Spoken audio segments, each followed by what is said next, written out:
Hi, this is John O'Hanion from AVID LLC, here to give a demonstration of AVID OAV, our multidisciplinary design and optimization software for ducted fan vehicles. This program can run on Windows, Mac OS X, and Linux. Today we're going to be looking at an example vehicle, this ducted fan here. It's a very conceptual level vehicle that just has minimal components in it, but it gives a good idea of the capabilities of the AVID OAV software. Here you'll see that the vehicle is comprised of a duct, a fan, a fuselage, some side pods, and some control surfaces in the back. As your design would mature, you would start to see more detailed components like engine struts or landing gear, a stator, other electrical components, things like that. So I'm going to turn off the coordinate system axes and turn on the CG marker, or center of mass, center of gravity.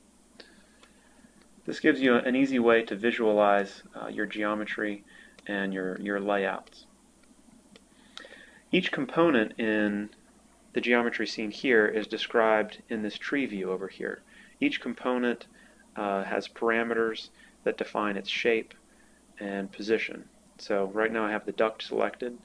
You can also select components from the display, and you'll see that the propeller is now selected. Over here in this pane you'll see the location of the component, the rotation or orientation of the component, and also you can select the tab for shape parameters. This is component specific. These are for the propeller. You'll see things like number of blades and the chord length at the tip and the root, the diameter, which is linked to the propeller design variable for optimization. When you change a value here, either through the slider or through entering a value, you can see the geometry update in the window, which is very intuitive for creating your model.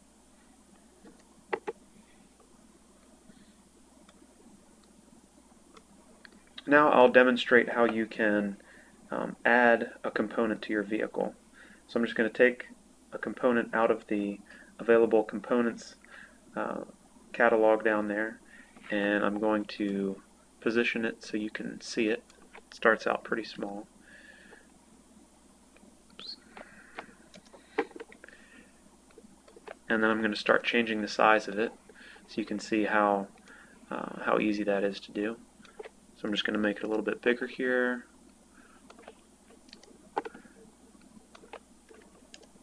And then I'm going to go in and change the cross section.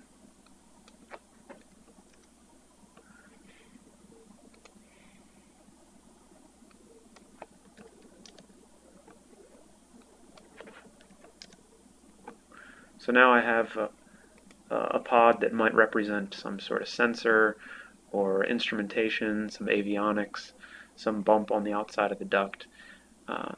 It's fairly easy to create that geometry, but one extra thing that comes along is you can easily calculate the mass properties if you supply a density, and if it's a thin shell object you just supply a thickness, and then you select from one of these algorithms here for calculating either the solid mass properties or the shell mass properties. So once you select one of those, it will calculate the weight and the center of mass or center of gravity here, and the moments of inertia. You can also apply margins to the weights and such. So that demonstrates how easy it is to create a component in your vehicle. I'm just going to delete this. And the next thing I'd like to show are some of the other aspects of the modeling that are not necessarily geometry based, but are still important for the vehicle design. So next I'd like to show payloads. Let's look at electronic payloads. I'm going to add a camera to the vehicle. The purpose of these is to represent the weight and power consumption of all the electronics that you have on the vehicle. You could add avionics, communications hardware, generic components. I've selected one from a predefined catalog, but this is customizable, so you can create any kind of component that you desire. Another important aspect of modeling your vehicle is the propulsion system. So we have installed in this vehicle a small turbine engine, and likewise again you can select from a catalog of different ones, or you can create your own engine if you know the specific characteristics. You'll see that each engine or motor can specify the fuel consumption, specific weight, the overall weight and power, RPM, all the different characteristics that you would want to specify for a propulsion system. And we can model electric motors, piston engines, rotary engines, and turbine engines. Other things that you might want to include would be some of the accessories like starter motors or fuel tanks. We can model batteries, propulsion batteries, a generator or an alternator to start the engine, and other power accessories. Some of the other modules that are available are the aerodynamics, which I'll speak about soon, engine modeling, which gives the ability to use a response surface model of the engine, mass margining to add margin into your design, point performance, which is things like your turn performance, your instantaneous climb performance, things like that. There's some geometric options, some performance options. There's a linearized model of the 3 degree of freedom dynamics of the vehicle that allows you to assess stability. And then weight and balance. This is the total weight of the vehicle and the corresponding moments of inertia and the center of gravity or center of mass of the vehicle. And that's built up from all the components, mass properties, all the electrical components, fuel, batteries, and such. Let's take a look at the aerodynamics module.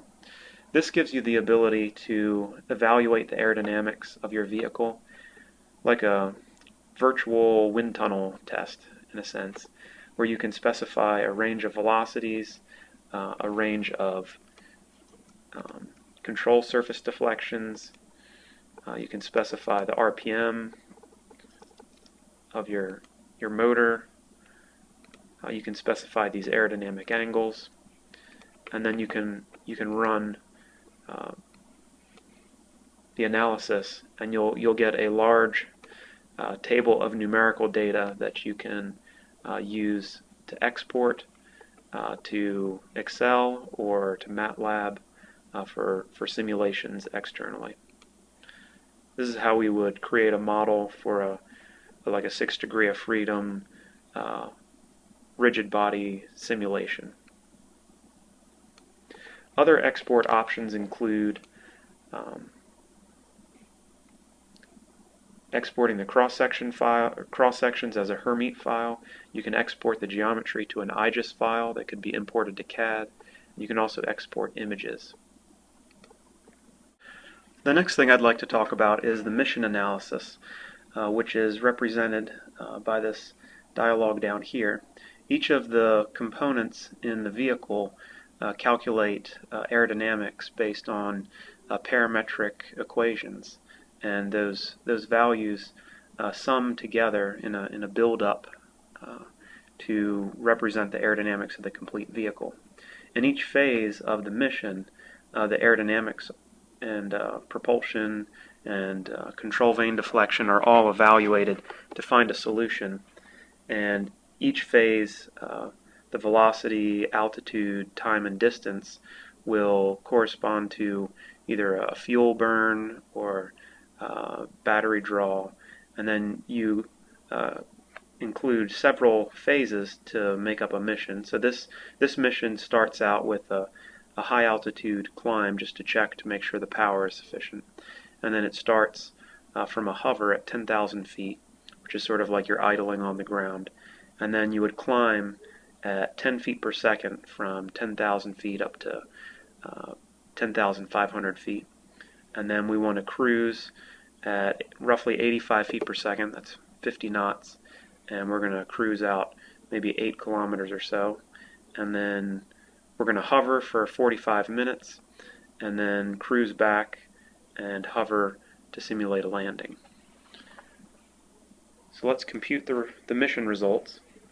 And what you can see here is a very large report of data, basically all the data that comes out of each phase, and you can select how much data you want to see in your report, and there's also some quick links over here on the left. So first you see the flight conditions for each phase in the columns here, and the first thing that's fundamental to the mission is each phase it solves for the orientation for trim or equilibrium. So when you're cruising, the vehicle is going to tilt over some, and there's also control vane deflections needed to cancel the moments in those conditions. Each phase will report the lift and drag, pitching moment, lots of different parameters in here, the control authority, the pitch vane, trim deflection. In propulsion, you'll see things like how much power was required for a particular phase, the RPM used. In this case, this is a variable pitch propeller, so the pitch angle on the propeller, what specific fuel consumption and how much fuel has been burned, and then each component reports its own aerodynamics that go into the buildup of the aerodynamic forces and moments. So this is the duct here. There's also mass properties. There's, as you can see, there's a lot of information available from the mission analysis, and a lot of these pieces of data are available for optimization, either design variables or included in the objective function. They could also be included in trade studies. Next, I would like to show how you can use optimization within this framework to find the best solution for your mission. So opening up the optimizer dialog, you'll see there's 3 sections here. The first section defines your design variables. So we have several selected here. Only one is enabled for varying. The next section is the constraints. Here we have a sufficient fuel to perform your mission, sufficient engine power, and finding the force balance or equilibrium. And finally, down here you have your objective function that you're trying to either minimize or maximize.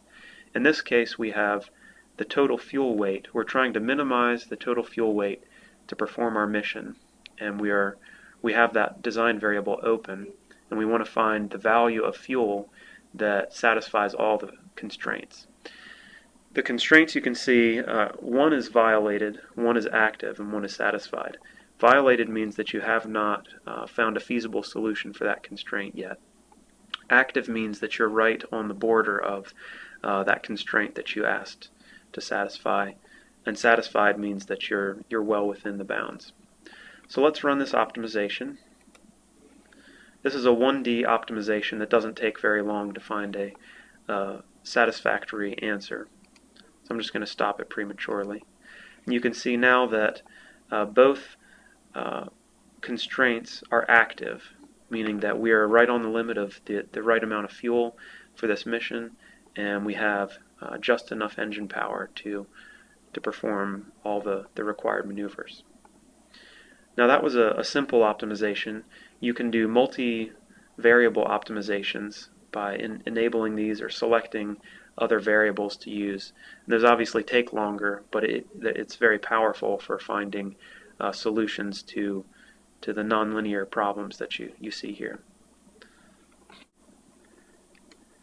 Next, I'd like to show the trade study functionality.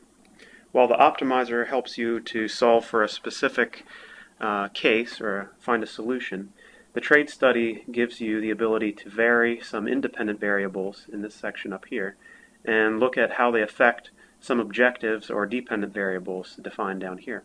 So in this case, we're looking at the cruise velocity from phase 4 in our mission and varying that from 10 feet per second up to 110 feet per second and seeing how that affects these parameters down here, which include the pitch control vane deflection, the lift and drag, the angle of attack, or alpha, and then the thrust limit, the actual thrust, and then the power required to produce that thrust. So let's perform the study. And what you get is a table of data here in the bottom, and you can copy this to Excel or other external applications, but you can also create graphs here in OAV. So first, let's plot the angle of attack.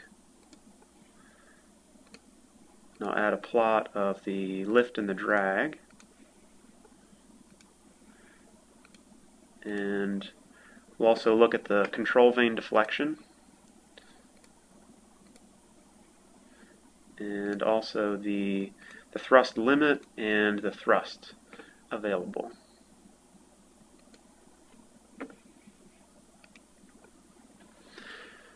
So looking at the angle of attack, the independent variable here is flight velocity. If it were 0, that would be hover, and we would be oriented 90 degrees from horizontal. So as the velocity increases, the vehicle tilts into the wind for higher speed flight.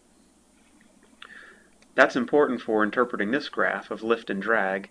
If you're familiar with wing aerodynamics, you would expect the lift to increase with velocity, but the drag to increase quadratically. And here we see that's not the case. The lift is increasing while the drag plateaus to a value and actually starts coming back down. And that's because of the large change in angle of attack. As the vehicle tilts into the wind, there's less drag and you're producing more lift and thrust. In this plot we see the pitch control vane deflection, and this corresponds to the pitching moment that the vehicle experiences, and these control vanes are counteracting that to produce a net of 0 moment on the vehicle to attain equilibrium. So from hover it would be 0, and then it comes up through this hump region right here and then decreases again. So this region here is the transition from hover to high-speed flight, and that's where the largest control vane deflection or control allocation you'll see. And that serves as a design case for vehicles. So you can use the output from your mission to help size particular portions of your vehicle. And finally, we look here at the thrust limited by RPM and horsepower, and the actual thrust required by the vehicle. And you can see that in all cases we have more thrust available than what was necessary for the mission. So this export button allows you to save your results to an external file that could be used in other studies. This kind of analysis could be adapted for quad rotors, helicopters, or fixed-wing vehicles to give you a multidisciplinary design and optimization framework. If you'd like more information about AVID OAV or AVID's capabilities and other software products, please visit our website at avidaerospace.com. Thank you.